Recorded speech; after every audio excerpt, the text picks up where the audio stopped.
I'm a Bogan, I'm a Bogan, I'm a Bogan. Even though obviously I didn't invent the word Bogan or anything like that, we're not just one identity. I'm a Bogan, I'm an academic, I'm a mental health worker, I'm a gamer, I'm an American football fan. If you hear the word Bogan and you think, yeah, that's me, then you are one. Like, I don't think it needs to be like a tick box thing. Sometimes I am a Bogan, maybe sometimes I'm not a Bogan. You know, there's that too. You could be a Bogan who plays golf. You can also be a Bogan who plays golf, but in your own way. Like, you have your own rules. Can you unbogan yourself? Oh God, that's even harder than Bogan. Uneducated, unsophisticated, and uncultured. Maybe unsophisticated, but I don't really care about that. But certainly not uneducated or uncultured. When I'm more in my work clothes, people are like, really? You're into that kind of music? Heavy metal is a culture. This idea that it's uncultured when it's really just a different culture. Because they just don't understand it because it looks a bit violent. Bogans are typically either working class culture or have what I would call an affinity for working class culture. People would go to work, come home, have a beer, go out on the weekend to a gig. They are still skilled, they still take training. So I got my Bogan tattoo. Oh, nice. So that was to celebrate my thesis. We weren't allowed to drink on Wintec. We used to pretend that we weren't. And I was writing notes as I was walking in, and there was this massive skinhead guy at the urinal taking a piss. And I was writing and I just looked up and he turned to look at me like, what the fuck? Backstage at a Lamb of God gig, pretending to be journalists. So Fro and I just went along like, oh yeah, we're journalists, and made up a magazine. A lot of these countercultures can sometimes shine a light on things that aren't fair or need to be changed. In New Zealand, you have alien weaponry bringing in Te Ao Māori. You got Shepherd's Reign bringing in Samoan influences. Have you been to a wall of death? I'm probably too fragile anyway. Like, I'd be thinking of something like Testament. You mentioned Exodus, which I'd forgotten about. Some of the happiest people you will ever see are in the middle of a mosh pit. And I think there is that, you know, judging a book by its cover, that if you look a bit rough around the edges, then you're probably up to no good. Before we begin with the discussion, who is Dave? Who am I? Yes. Yeah. Yeah, so I was born in Lower Hutt, but I'm from the far north, and then I came to Hamilton. It was about 20 years ago to study psychology, and I've always been big into metal since I was about 12 years old, listening to rock music and stuff like that. And it's really is a core part of who I am and how I've connected, like how I've made the friends that I've made, and all the concerts I've gone to, and all the, like, most of my clothing, all that sort of stuff. So, yeah, and then I did a doctoral thesis in psychology, graduated 2012. I started, I think that was 2007. So yeah, the graduation ceremony would have been 2012.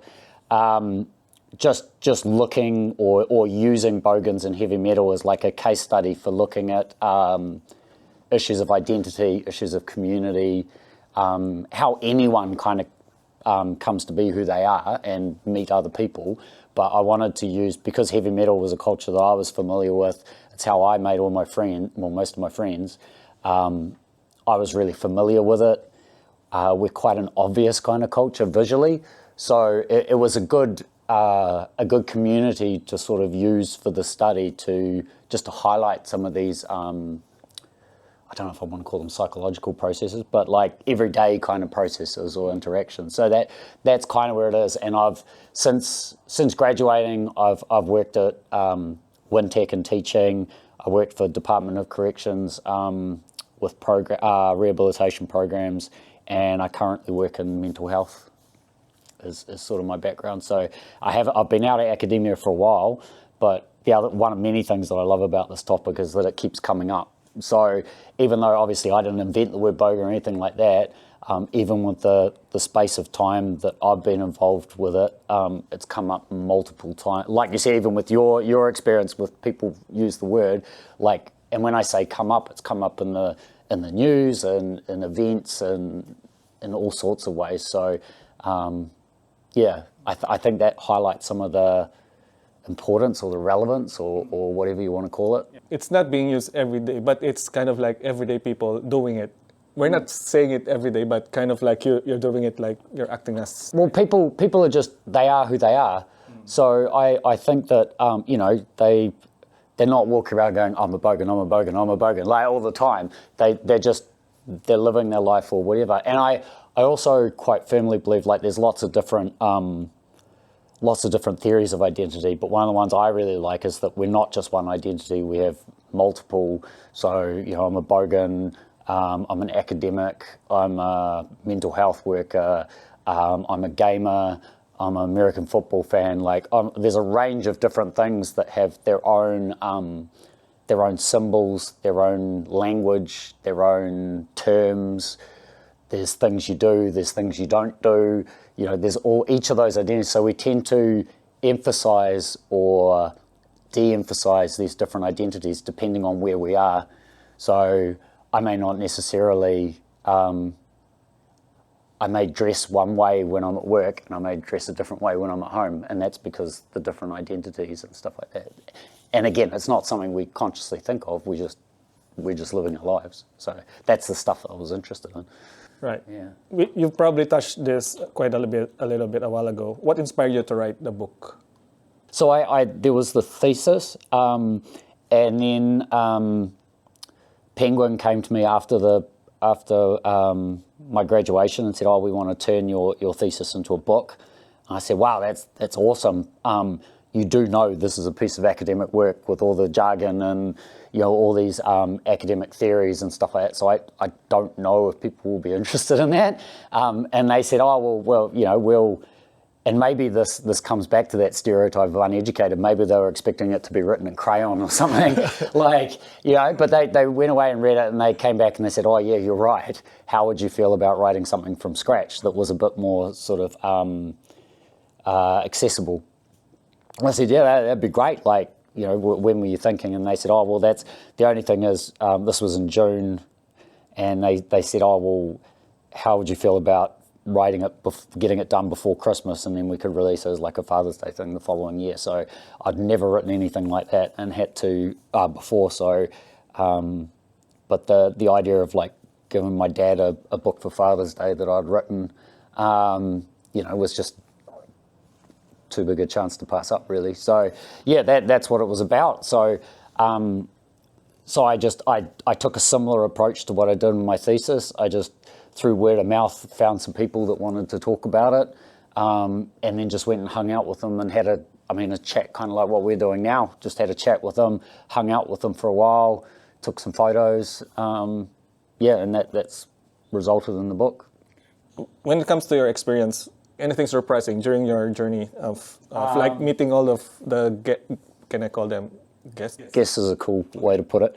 I don't think so. I think a lot of it was stuff that I kind of knew, and it was about bringing that stuff into psychology. So a lot of it, and especially as a Bogan myself and stuff like that, there weren't really that many surprises, but I think maybe for other people, because another thing I had a little bit of a personal interest in this was also disproving that definition of uneducated, unsophisticated, and uncultured. Maybe unsophisticated, but I don't really care about that. But certainly not uneducated or uncultured. People are surprised that I'm academic given how I dress and look and stuff like that. But I knew people, Bogan lawyers, Bogan bank tellers, Bogan teachers, and even some of those those jobs that we supposedly call unskilled, which every job is skilled. But even if you're talking about things like mechanics or labourers or all those more Bogan jobs, they are still skilled. They still take training. So I think probably one of the most surprising things for people potentially is this whole thing that just because you're into this culture, it doesn't make you those things from that. I still, when I'm more in my work clothes, people are like, "Really? You're into that kind of music?" or stuff like that. I'm like, "Yeah." And they say, "Oh, we thought you'd, something more intelligent kind of thing." And it's like, no, at the end of the day, I want to go home and blast Pantera. I don't want to, I don't want something highly technical. I want something I can bang my head to and sing along to, which, why I'm starting to lose my voice. But I want that sort of thing. And it also, that kind of links also into another inspiration for the thesis in the book was when I first got to psychology, I was reading a lot of articles that were vilifying the things that I was interested in. It would talk about how heavy metal was bad. It talk about how drinking was bad, gambling was bad. And I was like, well, that to me is a pretty fun weekend. Like, you know, and I want to acknowledge that there are people with real issues and hardships with alcohol and gambling, and I'm not taking away from that. But I'm just saying that it's more complicated than just something is bad. And I had the hilarious experience of presenting at a conference in Portugal, and it was a psychology one, not a music one. They never knew where to put my presentation, so I'd be put in this block of presentations all about alcoholism and these people with photos of, you know, people passed out in the garden and stuff like that. And I'd come up, and at this conference I actually said I have some of the same photos, but I'm saying it's a good thing. I'm saying it's a community rather than, you know, there's giving room. So that was another thing. Or there were other things that talked about, even well-meaning articles that talked about how the music you're into reflects your political ideas, and you know, your view on the world and stuff like that. And again, I was thinking, well, this is more complicated because the song I was listening to, and I'm not making this up, the song I was listening to as I was reading this article is called "I Fed Your Baby to My Doberman," and I was thinking, if the lyrics are meant to say something about who I am, you know, I'm not in favour of infanticide. This just happens to be a song I like because I like the music, and it's not just about the lyrics. So there was kind of like a reductionist view of heavy metal as this is just this, and this is all, and it's bad, and these people are bad, and the lyrics are bad, and it's like, well, you know, there's a lot more going on. It's not just about lyrics. Music can be helpful. I mean, there are some musicians who have some really horrible views on life and stuff like that. You know, so it's a lot more complicated than just this or this. Like, and that was another inspiration for both the thesis and the book. Yeah. With regards to that, Anton, I'm still not even halfway through it. I'm like yesterday we were talking. I was already reading about the Feral Crew. Yeah. But with Anton, I watched one of the videos last night, like what was that? The show on YouTube? The Bogan show, yeah. The Bogan show, like episode 1, and Anton was saying, I'm an engineer. Oh, okay, so Yeah. which means like, okay. That's a lot of skill. Like, that's a highly skilled job that Anton does. Yeah. So now we can cross out uneducated. No. Yeah. That's not true. And it was interesting because the people that were involved, I can't remember if it was the book or the thesis, but it was the uncultured one that they found the most offensive, I guess. That was the one they disagreed with the most. It was like, oh, uneducated, okay, whatever, unsophisticated, don't care about that. But this idea that people are into heavy metal music or who are Bogans, this idea that it's uncultured when it's really just a different culture. And there are other ways of, like, people talk about subcultures or countercultures.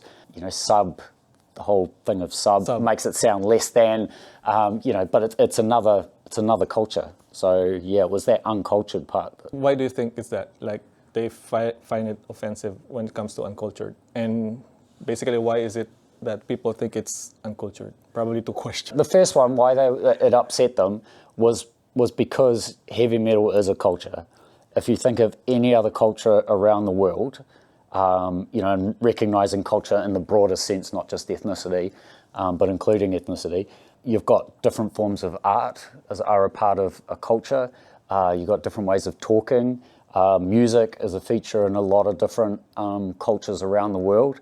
If you think about the coming together of people to celebrate that culture, stuff like that, the interaction between who we are and your culture, you know, who you are has a lot to do with what you value and things like that, and that's quite closely tied into culture as well.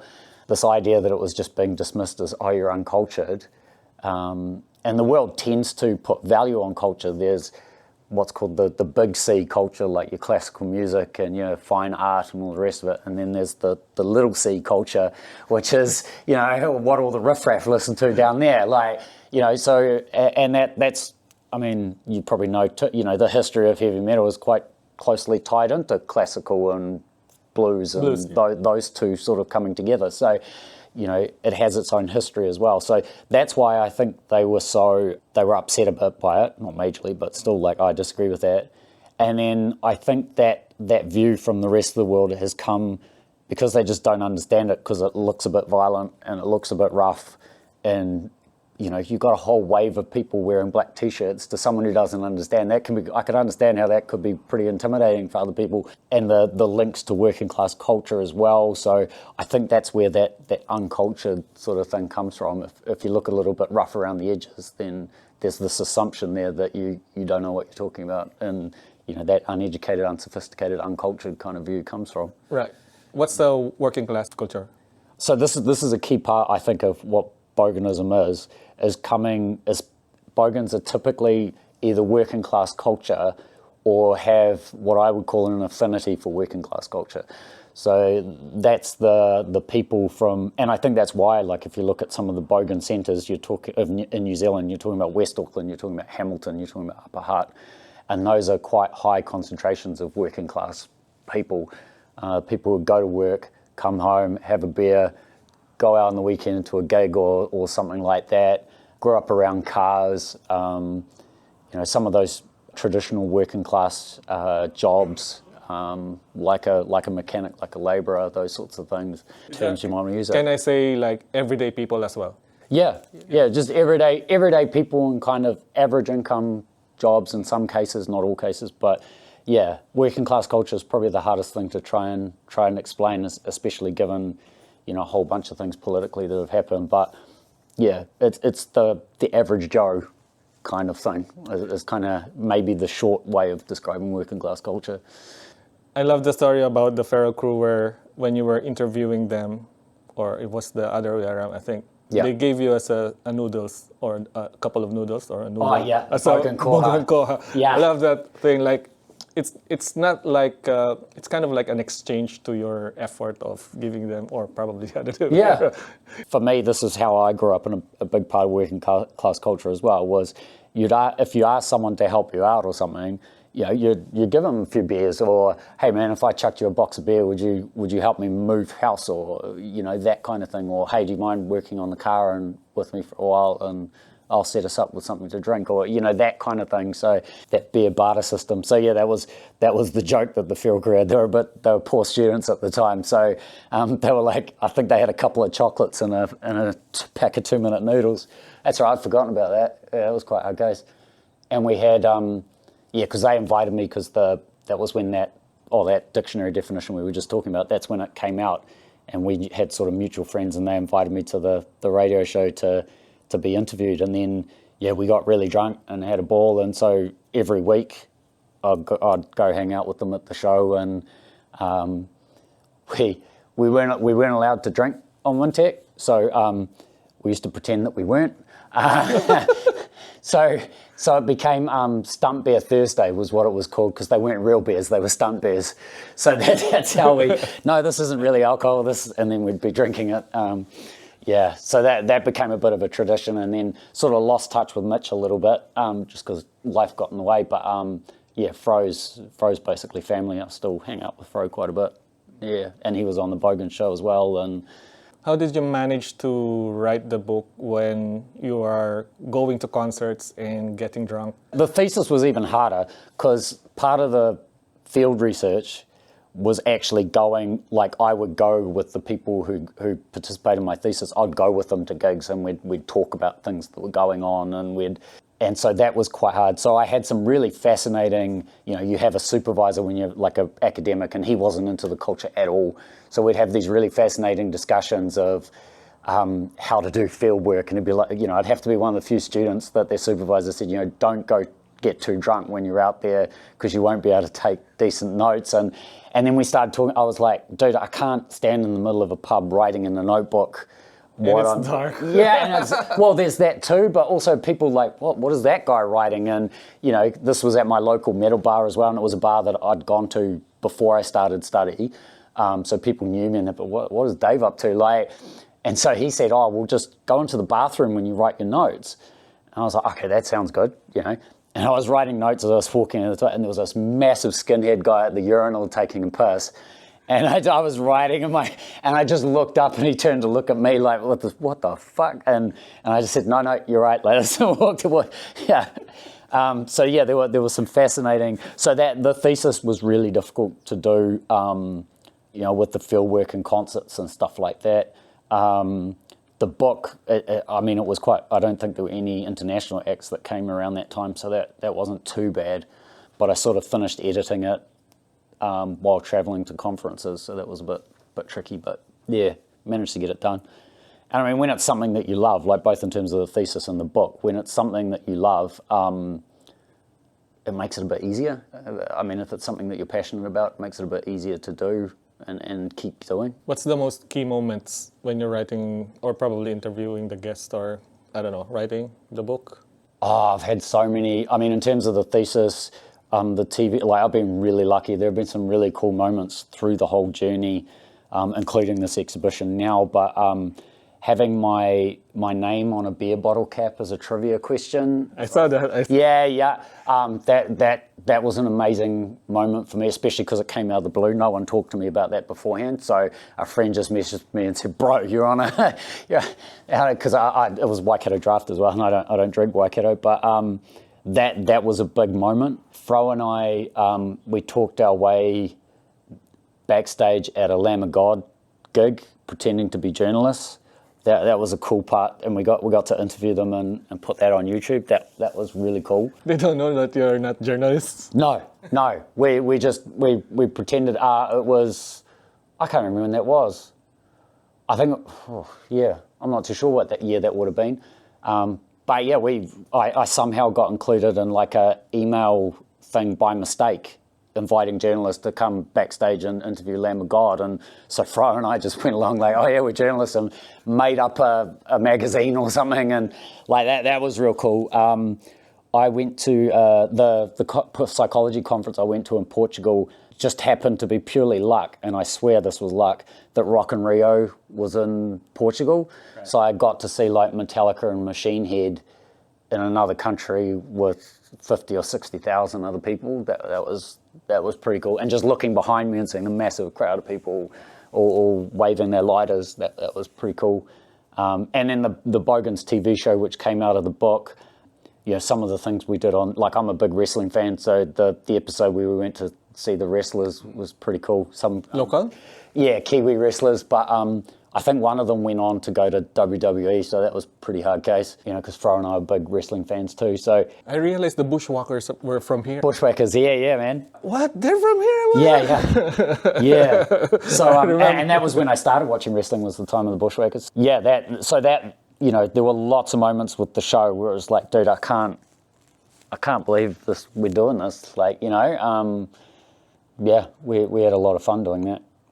And as I think I told you yesterday, it started out being a documentary, but slowly morphed into a reality TV show for some reason. So Fro and I had to have a bit of a think about how we were being portrayed and what do we want to do. And then we kind of decided, I guess it's pretty Bogan attitude. We were like, it's a bit of fun and a bit of a laugh, and we don't take ourselves seriously anyway. So let's keep doing it. Like, until how many seasons is that? It was just the one. It was just the one. But yeah, again, so I got my Bogan tattoo. Oh, nice. So that was to celebrate my thesis, and that got done on the show. So that was pretty cool. That was another moment where it was like, what the hell planet am I on? Like, what just done a thesis about Bogans, and here I am getting a tattoo on a TV show. It's a bit weird. Like, there's often when these things come up, like this exhibition, you know, I have to remember, oh yeah, that's right, that actually happened to me, and it's apparently still happening to me. So yeah, I've been really lucky, and there have been so many people who have helped me along the way.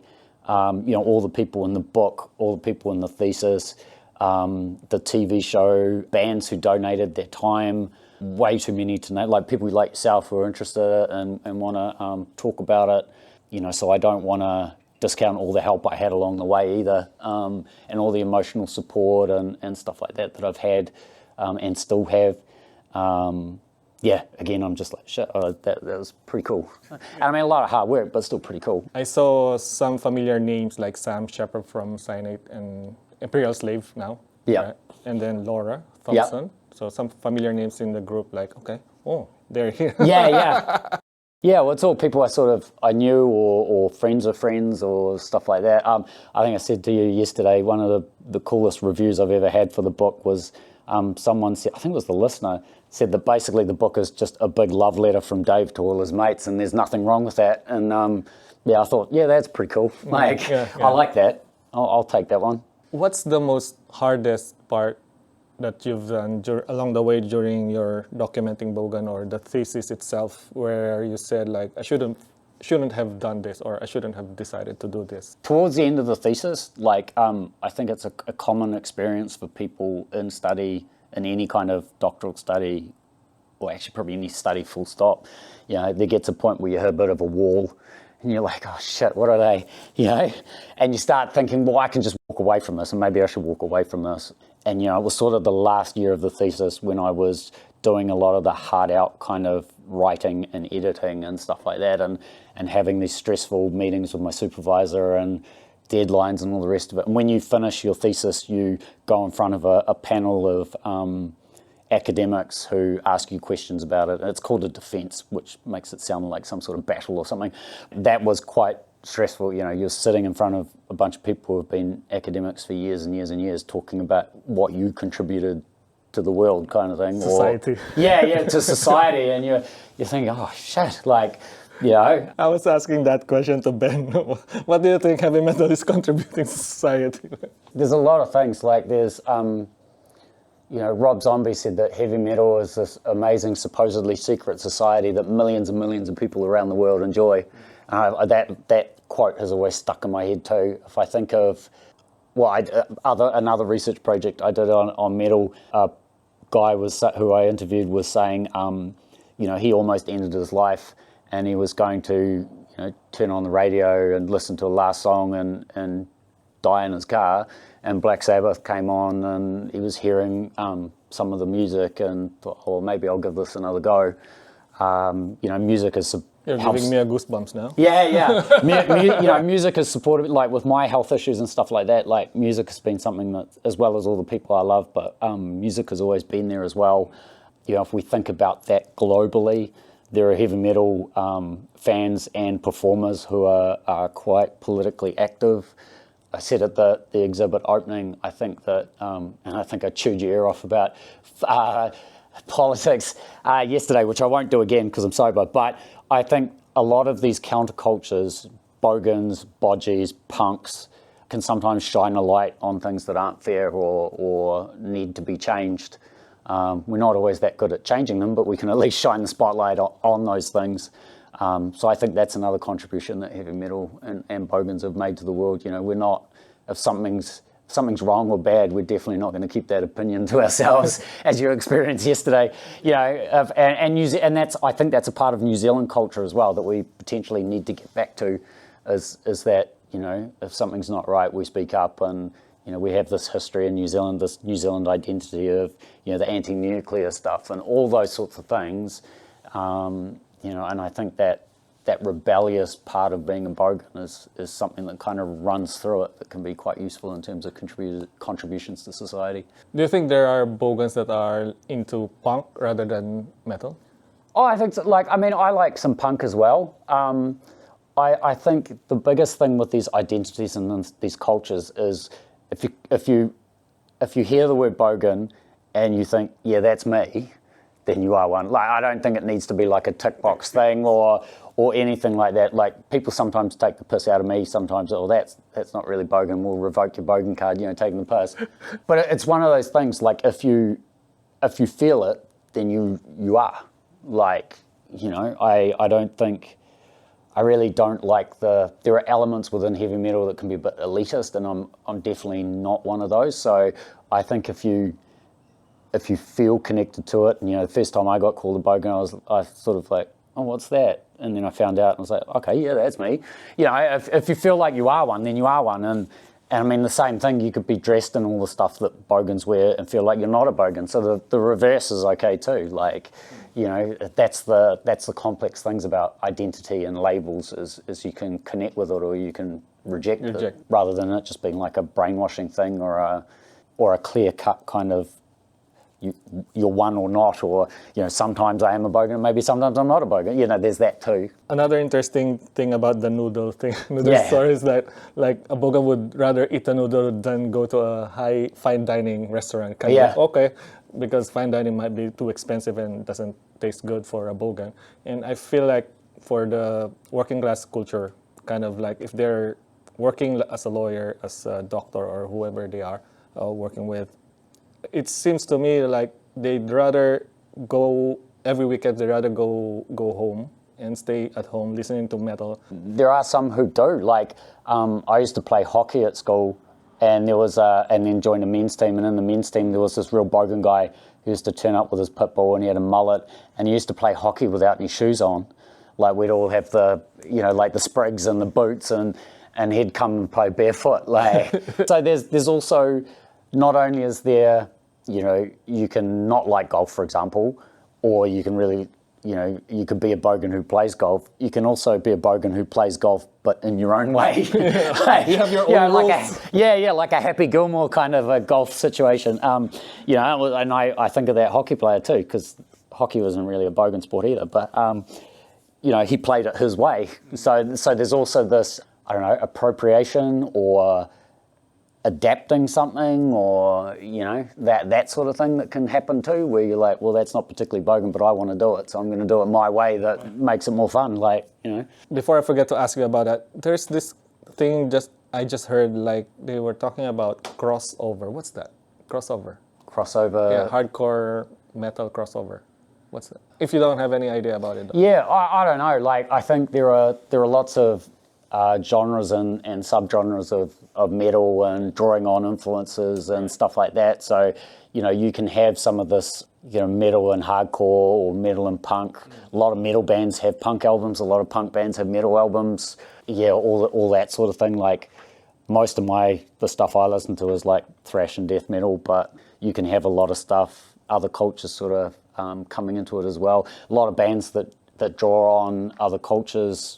I mean, you had Subculture with bringing in the Brazilian, like Ratamahera and Roots. Stuff like that. You have, in New Zealand, you have like Alien Weaponry bringing in Te Ao Māori. You got Shepherd's Reign bringing in Samoan influences. You have like Bloody Wood in India that brings in traditional Indian instruments and stuff like that. So, a lot of like folk metal in Scandinavia as well that draws on other things. So I love that sort of stuff. So you have all these crossovers and drawing on different genres and stuff like that. So I haven't heard of that in particular, but I don't know if I was going to say anything. It's probably just how that kind of fluid nature of the music.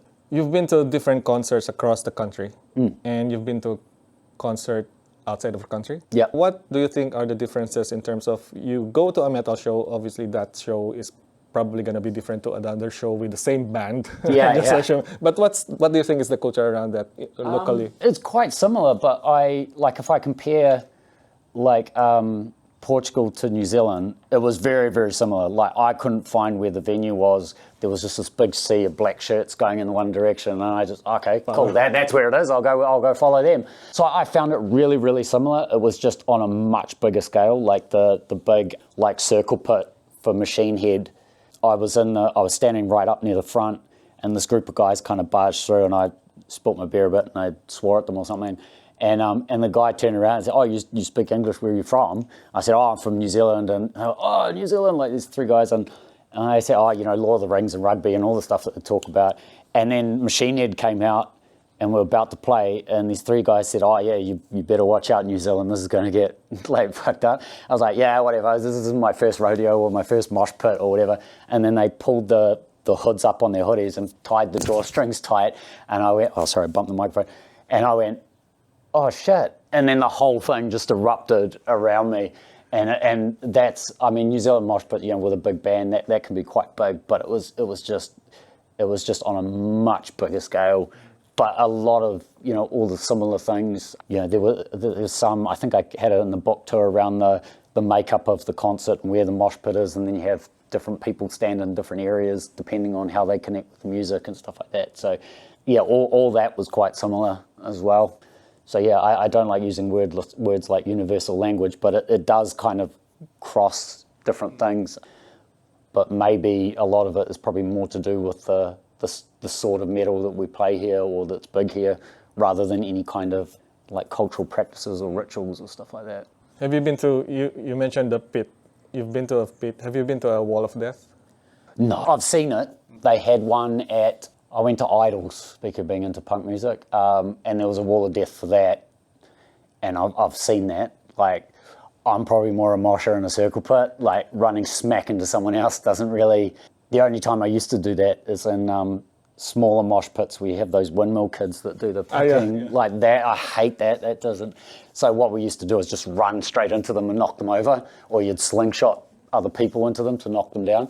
But yeah, the idea of a wall of death, I mean, I get it, and I could see how it might be fun, but it's not for me. Yeah, like, you could get squeezed. I'm probably too fragile anyway. Like, yeah, shatter. I've seen some stuff like it's a pit, but the ones who are in the pit are like trying to pull the people outside the pit who don't want to be in the pit. Just to be, I mean, like, come on, if they want to be in the pit. They'd be in the pit, yeah. Oh, one of the real cool things I saw in Portugal, like in the middle of the circle pit, this dude just tripped and fell over, and people formed a little wall around him to protect him until they could pull him up. And I don't think they knew him either. I don't think they were friends looking out for each other. I think this was, just strangers, mosh pit etiquette or whatever. And people were bouncing off this little circle wall that they'd done, and then the guy jumped up and went, yeah, like this, and just jumped back in, and all the people that had formed this little wall were like all, high-fiving each other and stuff that they'd, so that, I mean, that's another misunderstanding, is this whole thing of, aggression and violence and stuff like that. And I guess, that I can understand why it might look like that, but it's, I think it's an appropriation of aggression rather than actual violence or anger. Yeah, because I mean, some of the happiest people you'll ever see are in the middle of a mosh pit, rather than being if you're aggro in a mosh pit, then you probably shouldn't be in there, and you don't really get it. Like, people tend to be happy and smiling when you're in the mosh pit, because that's what we do and what we enjoy. I'm trying to align the experience before, when I was a kid growing up, listening to Pantera, Megadeth, and all those heavy stuff. I was thinking, what's the best explanation why I am like, I feel sad today, and then I listen to that, feel sad, do some headbangs. Well, when I was young, now I couldn't do it because I'm getting old. So I feel like someone created this video about catharsis, and that's the best explanation. I'm feeling the catharsis, and then after I washed up my sadness and my loneliness, kind of like, okay, now I feel great.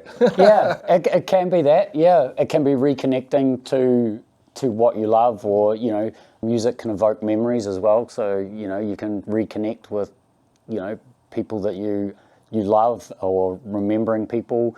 People often come to mind when you're thinking of some songs. Like, like I said, Pantera was the first band I ever got, first music I ever got drunk to.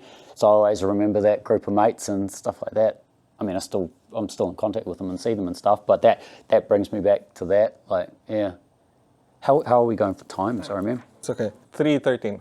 Okay, we might need to hit. I got to be there at 3:30, but okay. Yeah, maybe just a few more questions. Yeah. Why do you think the media has a negative perception? Like, what are the misconceptions, and why do you think that's the case? Yeah, well, it's that unsophisticated, uneducated, uncultured. I think there's that view of the violent troublemaker. On the other side, sort of seeing that point of view, we can be quite noisy. I get that, like burnouts, the loud music, stuff like that. We can be a little bit of a nuisance sometimes, not intentionally, but just because that's how we do things.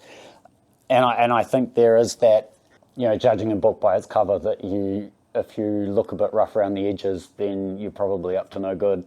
I think there's also that.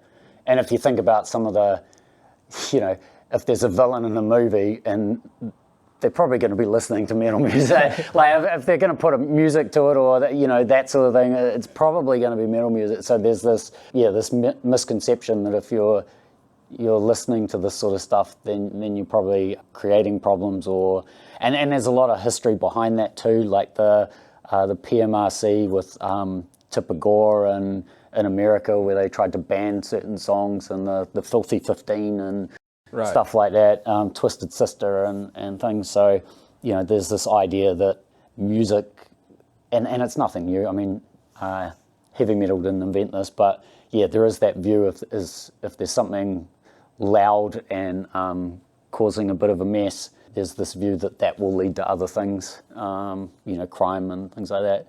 I mean, even at Bogan Day Out yesterday, our sober driver went through 3 police stops. Really? In this small area. I'm pretty sure it was 3. I mean, even that, even that says something about the view. I mean, I don't want to slag off the police, but 3 seems a bit excessive in the one area. That's so much. Yeah. Maybe it was 2. I was pretty drunk and couldn't count, but yeah, it was definitely more than 1. So there are these things, and trying to organise concerts, even local gigs. You have people who move into the middle of a city and then get really upset that the middle of a city is noisy, and so sometimes clubs get shut down because they're not, because they've brought in these new laws about how much noise you can make, because there are now people living in the middle of a busy city who don't like it being noisy. So there's all these kinds of things that go on, which is one of the saddest things about New Zealand is we lose quite a few venues, or they don't last very long, and that can be quite hard for the music. Last 4 questions, very quick. First one, what is a Bogan? It's a working class heavy metal or rock fan. Can you unbogan yourself? I would hate to think that you could, but I guess technically your identity could change and move stuff. I'd like to think that there's always that little bit there that, wants to give a middle finger or wants to listen to, drive really fast or, stuff like that. So I'd hope not, but I guess technically you could. I don't know why you would want to though. Yeah. What's heavy metal? Oh God, that's even harder than Bogan. I associate it with power. So whether that be through power in terms of the volume of the noise, the power of the guitars, the power of the singer, the reactions it gets from people who listen to it and who don't listen to it. I think anything that, you mentioned going to goosebumps, like anything that gets on the hairs on the back of my neck to stand up, yeah, I tend to think of as heavy metal. One last one. We talked about this yesterday. There are big 4, right? Metallica, Megadeth, Anthrax, Slayer. If there will be the 5th big 5, what would that be? Oh God, this is one of those things where people are going to judge you no matter what. I think we mentioned it before, like in terms of the area and the type of music, like I'd be thinking of something like Testament. I think you mentioned Exodus, which I'd forgotten about, but Exodus, those sorts of ones sort of in that Bay Area or were connected to it some way. So I'd probably, I'd probably have one of those as the other 5, as the thumb on the hand. Yeah. Just for the record, yesterday we met and we didn't talk about it, right? It just so happened that you were like reading at something, and then I was meant to go home. I was on my way home, like, where's the exit? And I saw your Anthrax t-shirt. You're the only one wearing Anthrax t-shirts. Yeah, I didn't see any others. Some of them like wearing Metallica, which is cool. AC/DC and kind of Megadeth, Iron Maiden, which is fun. Then Anthrax, like, cool t-shirt. Like, hang on, he looks familiar. Yeah, well, Anthrax is my favorite of the big 4. Like they, just because they did things a little bit different, and they came out of that hardcore scene, and like Scott Ian is one of he's one of my metal heroes. I love his book, I'm the Man. So, and I love Judge Dredd too. So that, and you know how they got a song about Judge Dredd, and I think that's pretty cool. I like that whole don't take yourself too seriously. So yeah, Anthrax are my favorite of the big 4. Okay, thanks for your time. Appreciate it. Yeah, no worries, man.